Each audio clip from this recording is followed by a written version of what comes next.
to be successful at almost anything, you can't, you have to do the tough stuff and as well as the enjoyable stuff. You have to do the boring stuff as well as the non-boring stuff.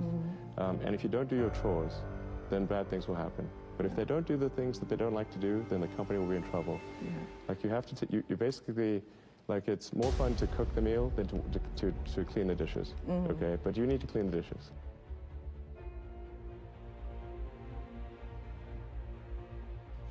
Well, first of all, I'd say I actually think I feel fear quite strongly. So it's not as though I just have the absence of fear. I feel it quite strongly. But there are just times when something is important enough, you believe in it enough that you do it in spite of the fear. People shouldn't think, well, I feel fear about this and therefore I shouldn't do it. It's normal to feel fear. When starting SpaceX, I thought the odds of success were less than 10%. And I just accepted that actually probably I would just lose everything. But that maybe would make some progress. If we could just move the ball forward, even if we died, maybe some other company could pick up the baton and keep moving it forward, so that we'll still do some good. Yeah, same with Tesla. I thought the odds of a car company succeeding were extremely low.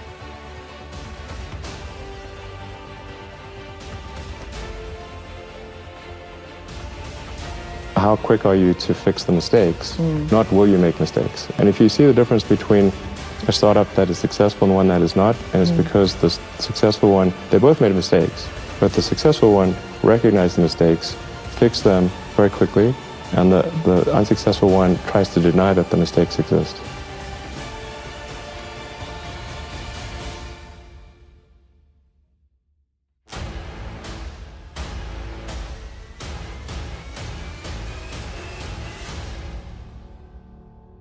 I learned it when I was studying physics. You know, in physics, you're taught to always question yourself.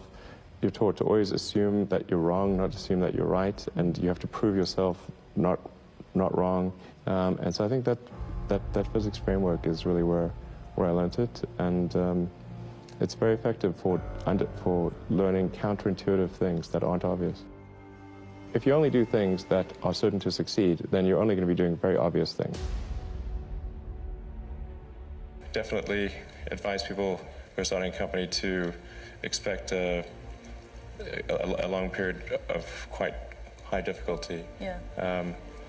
But I mean, as long as people stay super focused on creating an absolute best product or service that really delights their end customer, if they stay focused on that, then if you get it such that your customers want you to succeed, then you probably will.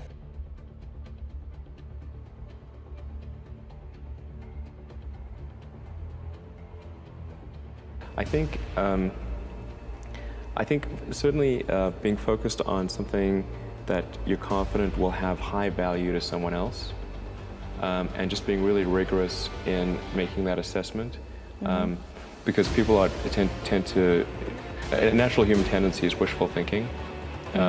So a challenge for entrepreneurs is to say, well, what's the difference between really believing in your ideals and sticking to them versus pursuing some unrealistic dream that doesn't actually have merit? And that is a really difficult thing to tell. Can you tell the difference between those two things? Right. You know? So you need to be sort of very rigorous in your self-analysis. I think certainly extremely tenacious, and then just work like hell. I mean, you just have to put in, 80 to 100 hour weeks every week.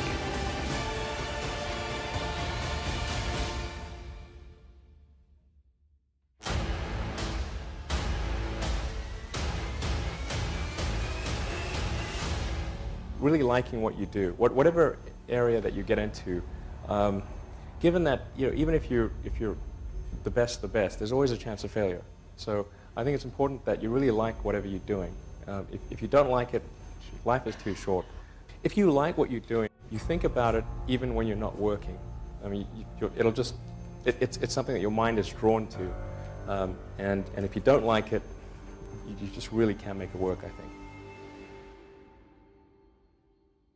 If you're creating a company or if you're joining a company, the most important thing is to attract great people. So either join a group that's amazing, that you really respect, or if you're building a company, you've got to gather great people. I mean, all a company is a group of people that have gathered together to create a product or service. And so depending upon how talented and hardworking that group is, and the degree to which they are focused cohesively in a good direction, that will determine the success of the company. So do everything you can to gather great people if you're creating a company.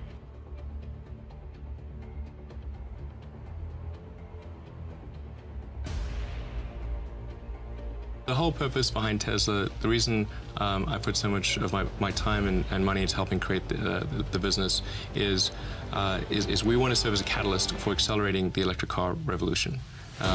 The price of gas at the pump does not reflect the true cost of gasoline because you have a consumption of a public good. It's one of the most, it's really a common problem in economics. You have the same thing in fishing, where because there's no cost to fishing stocks, people just overfish and you have disaster that ensues. And here we're not paying for the cost of the CO2 concentration in the oceans and atmospheres. We're not paying for all the ancillary effects, the wars and all the other things at the gas pump. So you effectively have a subsidy taking place at the gas pump because of that. So the only way to bridge that is with innovation, is to try to make electric cars better sooner than they would otherwise be.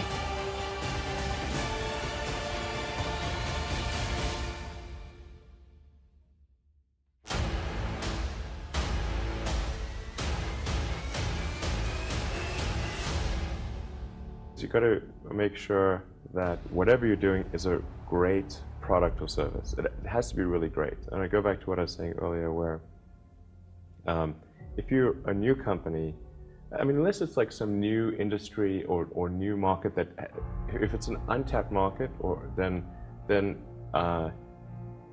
you have more ability to,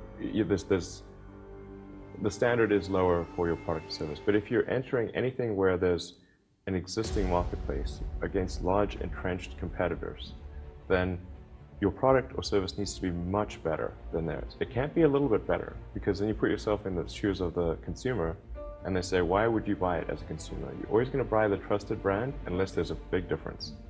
So a lot of times, an entrepreneur will come up with something which is only slightly better. And it can't just be slightly better. It's got to be a lot better. Now is the time to take risk.